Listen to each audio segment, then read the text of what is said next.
Hello everyone, नमस्ते अनि स्वागत छ हजुरहरूलाई हिमालय किचनमा। आज म हजुरहरूको लागि लिएर आएको छु एकदमै मिठो प्रकारको चिकन करीको रेसिपी।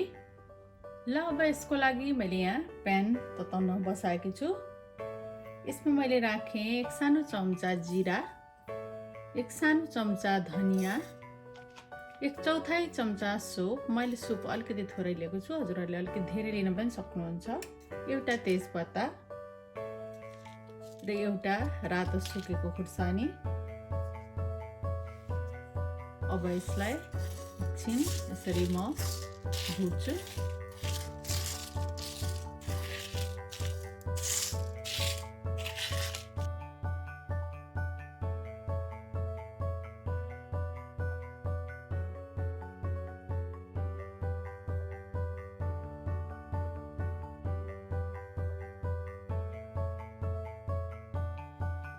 ल अब यसरी दाना मसलाहरू चाहिँ भुटिएको छ राम्ररी। यो दाना मसलाहरू चाहिँ यति नै लिनुपर्छ भन्ने छैन, हजुरहरूलाई अलिकति धेरै राख्नु मनपर्छ भने अलिकति धेरै राख्नु होला। अब यसलाई मैले केही बेरको लागि सेलाउन दिन्छु र यसलाई मसिनो गरेर पिस्छु।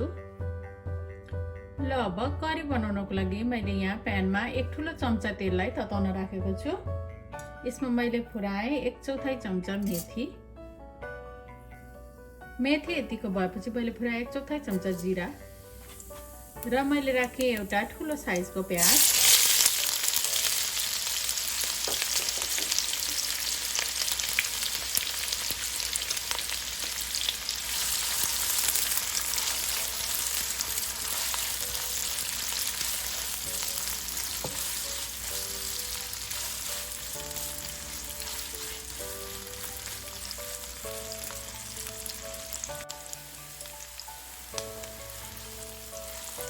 प्याज यतिको भएपछि मैले यसमा राखेँ आधा सानो चम्चा बेसार, 1 सानो चम्चा काश्मिरी रातो खुर्सानीको धुलो, 1 ठुलो चम्चा लसुन र अदुवाको पेस्ट,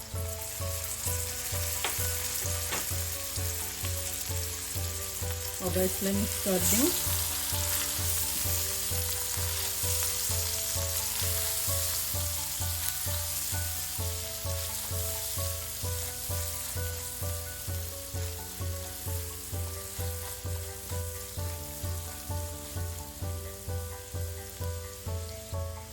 ल अब यसमा मैले राखेँ 400 ग्राम जति कुखुराको मासु,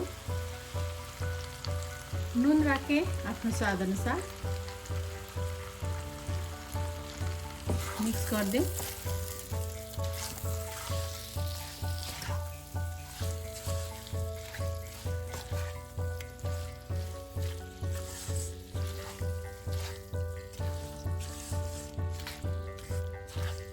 अब 1-2 मिनट जति यसलाई टिकै पकाउँ, भुट्दै हल्का।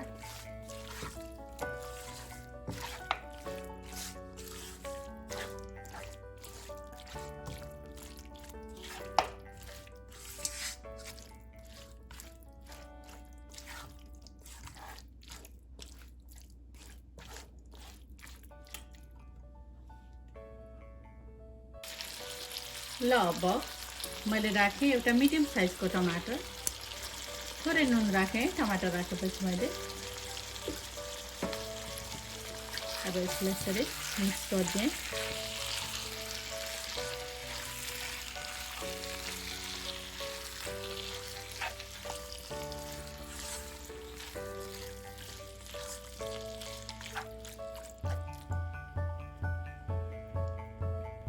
अब यसमा मैले राखेँ थोरै पानी।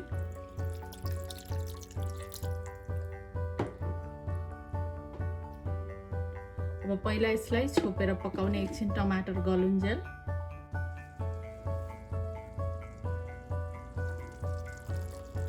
ल अब टमाटर राम्ररी गलिसकेको छ।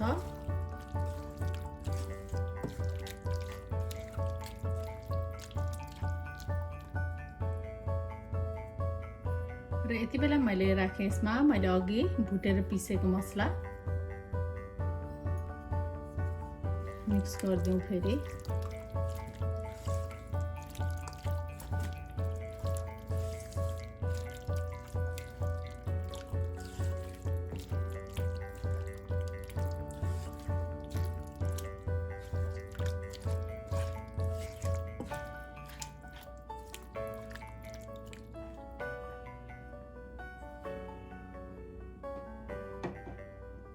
र मैले यसमा राखेँ 1 कप जति पानी। म चाहिँ अलिकति ग्रेभी टाइपको बनाउँदैछु चिकन, त्यही भएर आफूलाई कतिको ग्रेभी मनपर्छ त्यही अनुसार पानी राख्न सकिन्छ।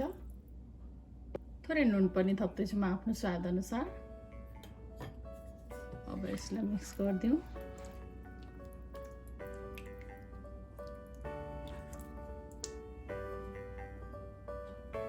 अब छोपेर यसलाई 15 मिनेट जति पकाउनु पर्छ फेरि। ल चिकन करी पाकेर रेडी भएको छ। अब मैले यसमा राखेँ 1/4 चम्चा गरम मसला। मैले चाहिँ गरम मसला अलिक थोरै लिएको छु, हजुरहरूले अलिकति धेरै लिन सक्नुहुन्छ। अब म यसमा राख्दैछु हरियो धनियाको पत्ता।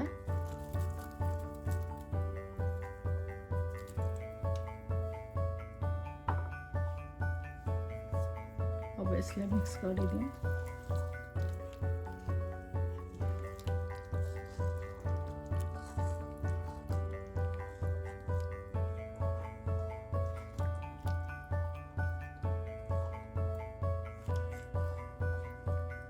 अब चिकन पाकेर रेडी भएको छ, तर अझै पनि यो खानको लागि रेडी भएको छैन। अब म यसलाई बलमा सार्छु। ल अब फेरि मैले यहाँ प्यान बसाएँ। यसमा मैले तताउन राखेको छु 1 ठुलो चम्चा तेल। हजुरहरूलाई तेल अलिकति धेरै राख्नु मनपर्छ भने हजुरहरूले राख्न सक्नुहुन्छ। र मैले यसमा राखेँ 4-5 वटा जति लसुनको पोटीलाई यसरी,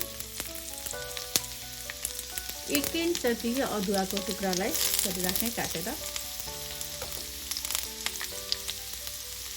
मैले फुराएँ 1/4 चम्चा जति तोरी,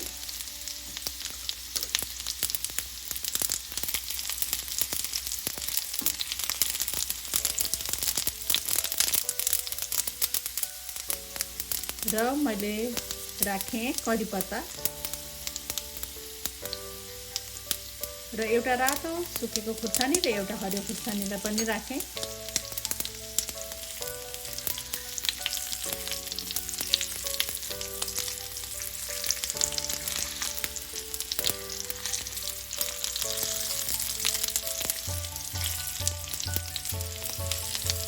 अब यसले चाहिँ मैले अघि बनाएको चिकन करीलाई म झान्छु।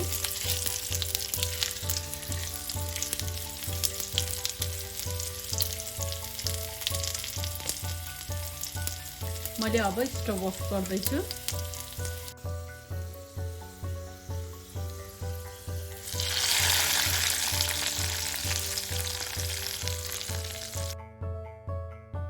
ल अब यसरी झानेपछि यसलाई यसरी सबैतिर मिक्स गरिदिनु पर्छ र यसरी मिक्स गरेपछि यसलाई आधा घण्टाको लागि खानुभन्दा अगाडि कम्तीमा पनि त्यतिकै छोपेर राख्नुपर्छ।